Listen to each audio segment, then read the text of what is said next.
வணக்கம் மக்களே! இன்றைக்கி நம்ம சுமோ படத்தோட ட்ரெய்லர் ரிவ்யூ தான் பார்க்க போகிறோம்.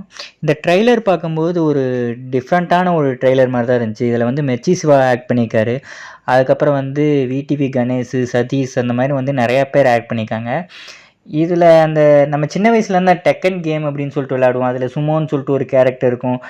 அதே மாரி நெறைய வீடியோ கேம்ஸ்லாம் நம்ம சின்ன வயசில் 90ஸ்ல விளையாண்டுருப்போம். அதில் அந்த சுமோங்கிற ஒரு கேரக்டர் இருக்கும். அந்த ரெஸ்லிங் ஒன்று பண்ணுவாங்க தெரியுமா? இப்போ எப்படி இங்கே மல்யுத்தம் பண்ணுறாங்க, அந்த மாரி வந்து ஒரு சைனா சைடு, ஜப்பான் சைட்லலாம் ஒரு ஒரு மாரி ஒரு ரெஸ்லிங் பண்ணுவாங்கல்ல. அந்த ஒரு சுமோ கேரக்டர வந்து ஒரு எஸ்டாப்ளிஷ் பண்ணுற மாரி தான் இருக்குது இந்த சுமோ கேரக்டருங்கிறது. இது வந்து இந்த சுமோங்கிறது வந்து தலையில அடிபட்டு ஏதோ ஒன்று மறந்துடுறாருன்னு நெனைக்கிறேன். திரும்ப சிவா ட்ரெயின் பண்ணி, அங்கே போய் திரும்ப சண்டை போட வைக்கிறது தான் இந்த படத்தோட கதைன்னு நெனைக்கிறேன். இதில் வந்து மெர்ச்சி சிவா வழக்கம் போல சூப்பரா ஆக்ட் பண்ணியிருக்காரு. இந்த சுமோ கேரக்டர்ல நடிச்ச இவர் வந்து எங்கேருந்து புடிச்சாங்கன்னு தெரியல. ஜப்பான்லேருந்து புடிச்சாங்களா, எங்கேருந்து புடிச்சாங்கன்னு தெரியல. அவரும் வந்து சூப்பரா ஆக்ட் பண்ணியிருக்காரு.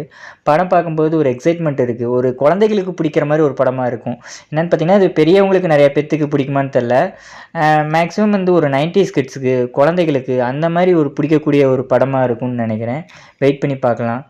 சுமோ வந்து எப்படி இருக்க போகுதுன்னு சொல்லிட்டு வெயிட் பண்ணி பார்ப்போம். மெர்ச்சி சிவாவுக்கு வந்து ஆஃப்டர் சூதுகவும் படத்துக்கு அப்புறம் இந்த படம் வருது. இது மெர்ச்சி சிவாவுக்கு வந்து சூதுகவும் படம் மாரி ஒரு நல்ல பேரை வாங்கி கொடுக்குமா, ஒரு கம்பேக்காக இருக்குமான்னு சொல்லிட்டு வெயிட் பண்ணி பார்க்கலாம்.